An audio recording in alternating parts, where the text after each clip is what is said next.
This in Charm City, the morning after the riots. Buildings destroyed, businesses looted, more than a dozen officers hurt. Baltimore in a state of emergency.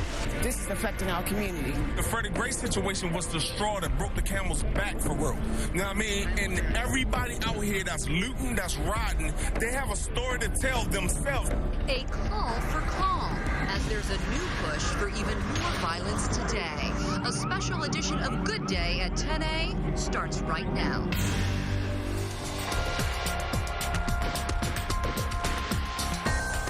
Just when we think the world is not in a good place, we see that maybe it's in an even better place when the good comes out to combat the evil. Allison, I know you have someone standing by special to talk to. Who do you have? I do, Holly. Thank you. Otis Cutler joins Good Day now, and Otis Cutler is a member of the clergy and has been very active in being right here on the streets of Baltimore, trying to listen and hear what a community is saying, a community in pain. Yes, that's true. The clergy members met last night at New Shiloh Baptist Church. We were joined by a lot of the residents from the community. At that meeting, we marched through that community, sang the songs through that community, prayed in that community, and asked for healing in that community and throughout the city. Now this was a very dangerous situation. That you put yourself into. It was extremely dangerous. As I stated earlier, I was a member of the Marine Corps, United States Marine Corps. We marched through areas of West Baltimore that are dangerous anyway. But when you have police in riot gear, protesters who are angry and at times have been obviously throwing objects at the police, looting, we marched by cars that were vandalized. There was a church in that neighborhood that my family still attends that I grew up in, that literally on that same block there was a car burning as we marched by. Tires were burning. It was a very chaotic and dangerous and volatile scene. You talk, though, about a moment that you noticed that it was calm or quiet, and you noticed groups of people behind you walking with you. Can you talk about that? Absolutely. So we got to a corner. We arrived at a corner. There was a young man on a van dancing to Michael Jackson music. Speakers set up outside, so it was very, very loud. We could not hear ourselves singing. There were at least 200 clergy members or people in the march with us. We couldn't hear ourselves singing because the music was so loud. And then all of a sudden, someone came out, asked the young man to turn the music off, to get down from the van so that the clergy could continue on the march peacefully singing and uninterrupted.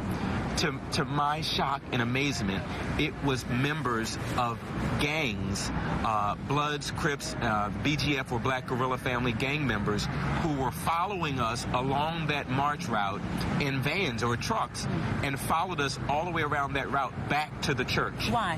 Why? The major reason or the major takeout that I got from it is they wanted to make sure that the clergy and the public knew that the image that was being portrayed of them was not accurate. Yes, there are in gangs. Yes, they do have differences. But strangely, that day, for this moment in time, they put their differences aside. And as most of the gang members attested to, they were the ones that were also trying to quell the violence and the looting. They realized the significance of the CVS. I remember, and they remember, when that CVS was not in that community. They remember how hard a lot of people fought to bring Mondawmin Mall to where it is today. That was a mall that was really undesirable to shop in and to patronize. That is not the case anymore. That is a great mall to visit. And so, in fact, it's better than some of the malls lying in the county jurisdictions. And so with that being said, they didn't want to see their community destroyed. And so in some cases, they stood between looters and those established businesses or establishments to make sure that looting did not take place. Who are these looters? We're talking about, we saw young people out of the high schools or what have you.